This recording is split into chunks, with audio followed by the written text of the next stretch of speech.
Bon, magnifique matinée sur Central Park, incroyable. Avant d'aller trader, on va aller prendre un petit café et surtout se couvrir parce que personne m'a tenu au courant, mais en fait en avril, il fait super froid à New York. Et pour quelqu'un qui vient des tropiques de Panama, eh ben c'est choquant. Donc sur ce, petit café.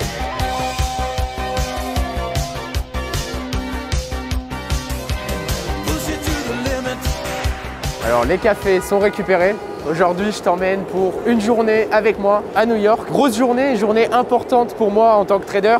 Bon, j'ai quand même mon taf, etc. Là, on rentre à l'appart, je vais devoir aller trader. Mais cet après-midi, j'ai été invité à Wall Street, tu verras tout ça. Journée qui me tient particulièrement à cœur. Donc sur ce, on va d'abord commencer par travailler.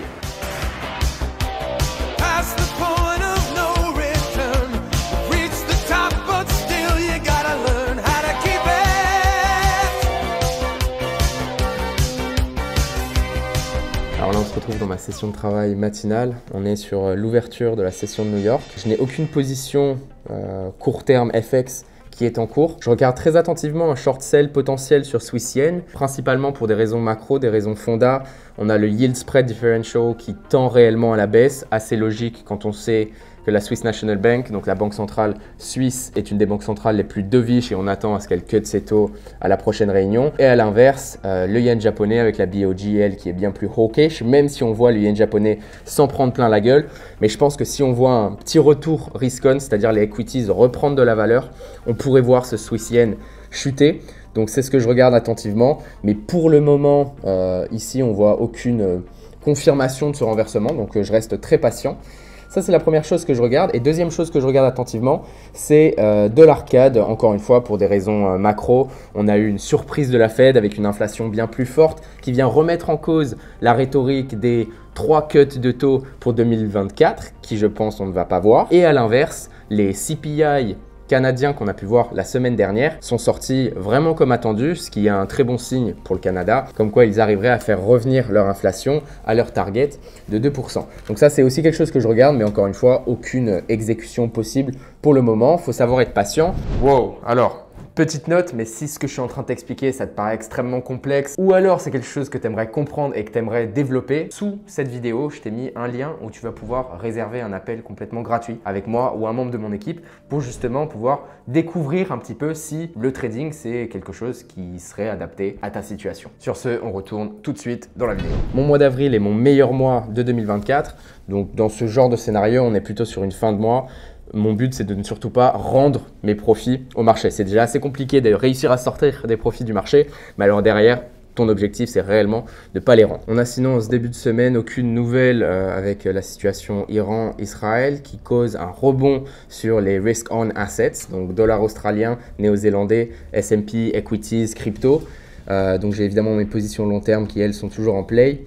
Comme tu peux voir juste ici, je suis à plus 6340 $. Donc là, juste pour aujourd'hui sur le S&P et en crypto, plus 9439 $. Donc ce qui veut dire que je commence la semaine avec un profit latent à plus 15 800 $ pour juste aujourd'hui. Même si finalement cette semaine, on n'a pas grand chose en termes d'annonces. On a tout ce qui est PMI en euros, pound, dollars. Donc ça va nous donner un petit peu des informations sur la santé économique de ces régions-là. On a le CPI australien qui va m'intéresser aussi, la décision des taux de la BOJ vendredi. Donc ça, c'était un petit récap de ma session matinale. Évidemment, je n'ai pas tout mon setup, donc j'utilise mon setup de voyage. Je t'invite à checker cette vidéo si voir comment je m'organise quand je voyage t'intéresse, même si je t'avoue, de manière générale, je suis plus performant quand je suis à mon bureau à Panama.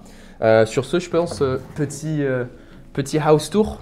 Théo, fais-nous le genre de tour de magie que tu sais faire. Me complace amarte, disfruto acariciarte y ponerte a dormir. Es escalofriante tenerte de frente, hacerte sonreír.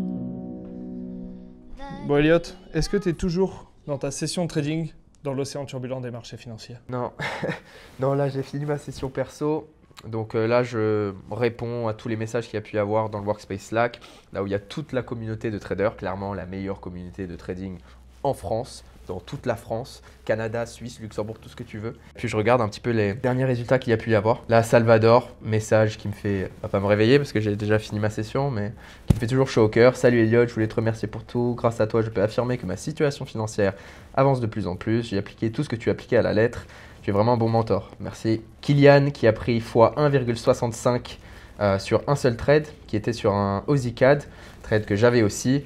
Nora qui a pris x7 et x6 avec un add-in sur euro-dollar et encore un x7 sur pound-dollar. Donc là, on a son pound-dollar, gros risk reward, euro-dollar, très très bon risk reward avec un beau add-in, magnifique. David Berger qui lui a pris x8 sur le gold. On a Evan qui a pris un profit de 10,15% en short sell sur Aussie Suisse. Il y a Jules aussi, bon, qui souligne le contexte triste actuel. Évidemment, il faut savoir que sur les marchés financiers, quand on a des guerres, quand on a des, un stimulus géopolitique, évidemment, ça nous donne des opportunités. Donc là, récemment, en effet, il y a eu une escalade de la guerre dans le Moyen-Orient qui, du coup, a pu permettre à Jules de profiter un total de 5 900 $. Donc tu vois, 3 positions short sell sur pound suisse et puis un short sell sur Aussie Suisse avec 661 $ pour un total de 5 900. Bravo à Jules. Si on va maintenant dans les commentaires du post de Jules, on voit aussi un autre membre du Forex Pro Trader Programme qui souligne: ça me rappelle Elliot qui a short le pesos mexicain suite à un tremblement de terre. Donc en effet, dans tout mon programme, dans tout mon accompagnement, je te donne aussi plein de petites anecdotes qui ont pu se passer. Et donc là, en l'occurrence, c'était en 2017. Il y avait eu un tremblement de terre au Mexique où j'avais le Squawk d'allumé. Donc le Squawk, c'est une radio financière qui t'envoie les news en temps réel. Donc tu fais réellement partie des premiers participants au marché à avoir cette information qui m'avait permis de shorter le pesos mexicain, évidemment, qui vient rajouter un petit peu de volatilité et d'incertitude pour le pays, ce qui devrait donc impacter la monnaie. Ça avait été le cas et j'avais pu très bien m'en sortir, ce qui est un cas finalement assez similaire à Jules qui profite un petit peu de la situation actuelle dramatique pour s'enrichir. Mais bon, c'est les marchés financiers, c'est pas moi qui fais les règles. Donc sur ce, aujourd'hui, direction Wall Street, direction le manger aussi parce qu'il commence à se faire faim. C'est un jour magnifique pour aller à Wall Street. Allez, go.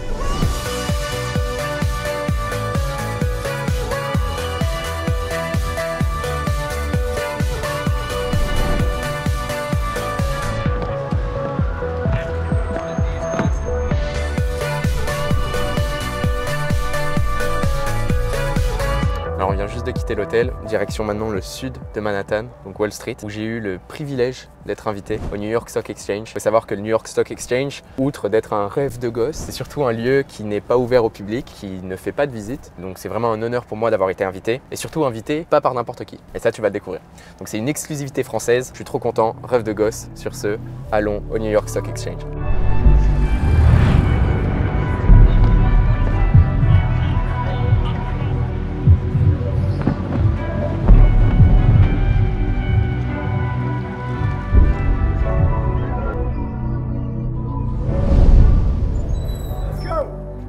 Lui, c'est Peter Tuchman, aussi surnommé le Einstein de Wall Street, pour des raisons plutôt évidentes. Si sa tête te dit quelque chose, c'est normal. Car, ouais, Peter, c'est ni plus ni moins que le trader le plus photographié de Wall Street. En même temps, ça va bientôt faire 40 ans qu'il est membre du New York Stock Exchange et c'est aujourd'hui une figure emblématique de la finance. Hello. What's up, How are buddy? you? Good. It's a pleasure to Hey, meet. what's up? Hi, how are you? Good, Nice to good, meet good. you. Come on, let's go.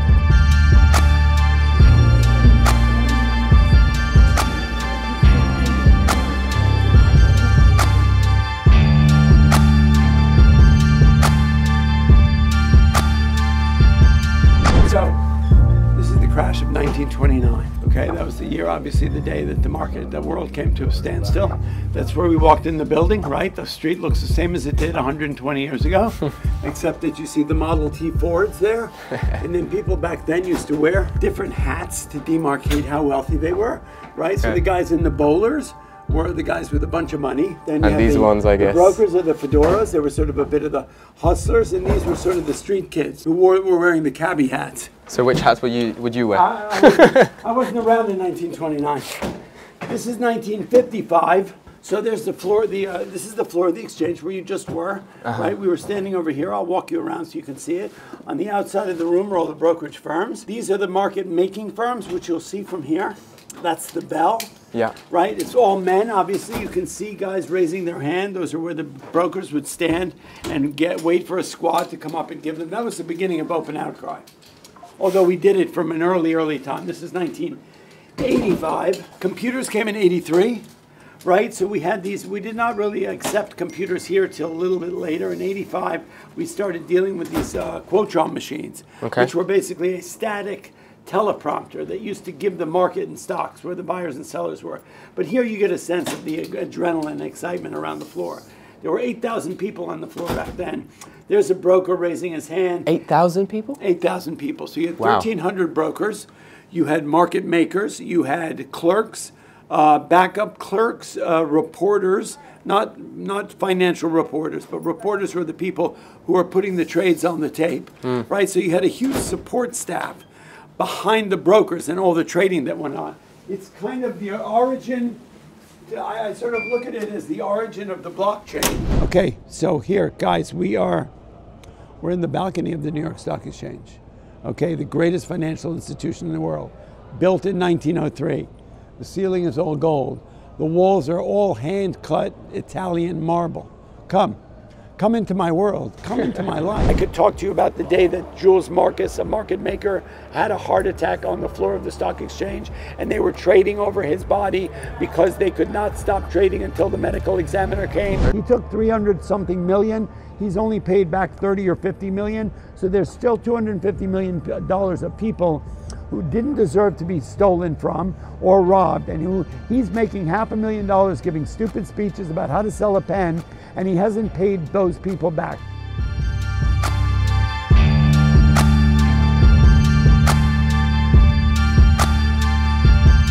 Alors on vient de sortir du New York Stock Exchange où on a pu passer plusieurs heures avec Peter. Un mec en or, que ça soit avec la caméra ou hors caméra. Vraiment cool, on a pu échanger sur plein de sujets. Donc maintenant, avec Théo, on va aller au Irish Pub. Pour ceux qui ne savent pas, donc je suis né en Angleterre, je suis anglais, mais mes grands-parents sont irlandais. Donc le Irish Pub, ça fait plaisir. Petite bière quotidienne. Et puis après ça, on va aller visiter un ami qui était à l'université avec moi, qui a aussi étudié finance, qui aujourd'hui est trader aussi, qui habite à New York. Donc on va aller le visiter.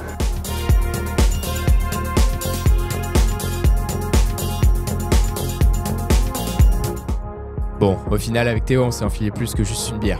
On a un peu oublié de filmer le reste de la journée. Donc on a pris l'hélico pour aller voir mon pote, juste à temps pour le coucher de soleil.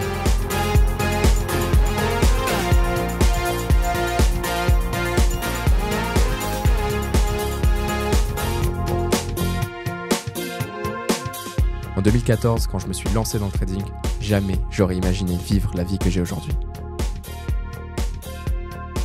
Pouvoir vivre de ma passion, faire quelque chose qui me plaît, gagner des millions à l'année et réaliser tous mes rêves. Donc à toi qui regarde cette vidéo, je veux que tu réalises qu'on est tous à une décision de complètement changer notre vie.